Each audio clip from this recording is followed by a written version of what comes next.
ബ്രഹ്മനിൽ നിന്നാദ്യ വേദത്തെ മോഷിച്ചുഗ്രൻ ഹയഗ്രീവൻ അന്നൊരു നാൾ മത്സ്യമായി മാറിക്കൊണ്ട ദൈത്യചോരനെ ശാലേ വധിച്ചു ശ്രീനാരായണൻ.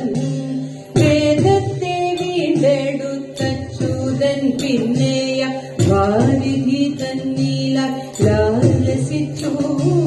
സത്യവ്രതനെയും സപ്തർഷിമാരെയും പാരം പരിരക്ഷ ചെയ്തു വിഷ്ണു. പാലാഴി തന്നീലായാണ്ടൊരു അദ്രിയെ മന്ധരത്തെ പാരം താങ്ങിടാനായി പൂർണ്ണമായി കേശവൻ കാശി ചെങ്ങാഴിയിൽ ശ്രീധരൻ ശ്രീപതി ശ്രീനിവാസൻ. പാൽക്കടൽ നന്നായി കടഞ്ഞമൃതാർജിച്ചു ദേവാസുരന്മാർ നലമോടപ്പോൾ പൂർണ്ണമായി നിന്നൊരു കാർവർണ്ണൻ ദേവന്റെ കാരുണ്യത്താലതു സാധ്യമായി.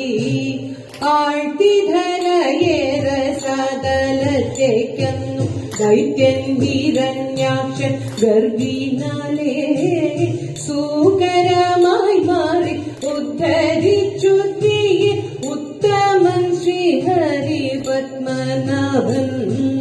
പണ്ടു ഹിരണ്യകശിപു വധത്തിന ഘോര നരസിംഹ രൂപിയായി മാറി മുകുന്ദന ഭക്ത പ്രഹ്ലാദന്തൻ ഭക്തിയിൽ തുഷ്ടനായി ദേവി വാണു.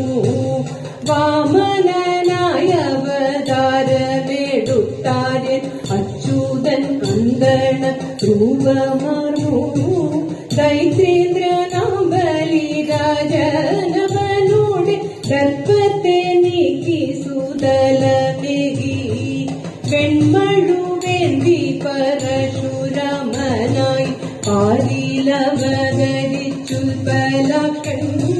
ക്ഷത്രിയ ഗർഭത്തെ ക്ഷിപ്രം മുടിച്ചവൻ ഇക്ഷിതിയെ പാരം രക്ഷ ചെയ്തു.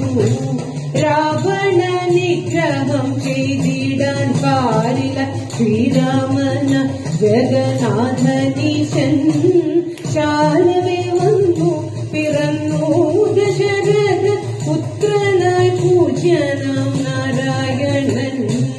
കൃഷ്ണ സോദരൻ ബലരാമനായി വിഷ്ണു കൃഷ്ണാവതാരത്തിൽ കൂടു. പിന്നെ സോദരനായവർ ആടി പലലീല പാരിനാനന്ദത്തെ ഏകി പാരം. അശ്വാരൂഢൻ കൽക്കിയായി വന്നണഞ്ഞിടും ഇക്കലി കാലാന്തെ വാസുദേവൻ. വർദ്ധിച്ചവൻ കലി ദോഷം ഹനിച്ചവൻ സത്യയുഗത്തെ ഇങ്ങാനയിക്കും. ഗോവിന്ദ മാധവ വിഷ്ണു ജഗൽപതി കൃഷ്ണ വസുദേവ ശ്രീനിവാസ. ഗോവിന്ദ മാധവ വിഷ്ണു ജഗൽപതി കൃഷ്ണ വാസുദേവ ശ്രീനിവാസ. കൃഷ്ണ വാസുദേവ ശ്രീനിവാസ. കൃഷ്ണ